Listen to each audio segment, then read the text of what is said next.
Water proofing వర్క్లో ఈ fibre మెష్ను ఉపయోగించడం జరుగుతుంది. అయితే ఈ ఫైబర్ మెష్ ఎక్కడ ఉపయోగించాలో తెలుసుకుందాం. ఈ ఫైబర్ మెష్ను టెర్రస్ పైన వాటర్ ప్రూఫింగ్ కోటింగ్ చేస్తున్నప్పుడు ఉపయోగిస్తారు. ఎలా ఉపయోగించాలో తెలుసుకుందాం. ముందుగా స్లాబ్ క్లీనింగ్ చేసుకోవాలి.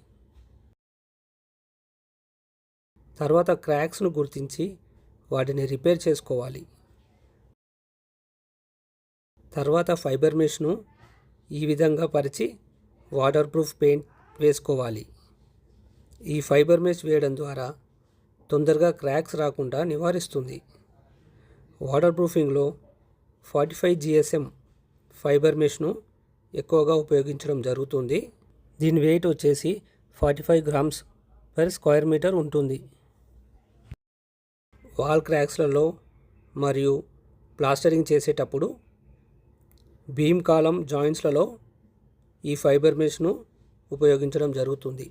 ఫుల్ వీడియో కావాలంటే డిస్క్రిప్షన్లో ఇస్తున్నాను, చూడండి.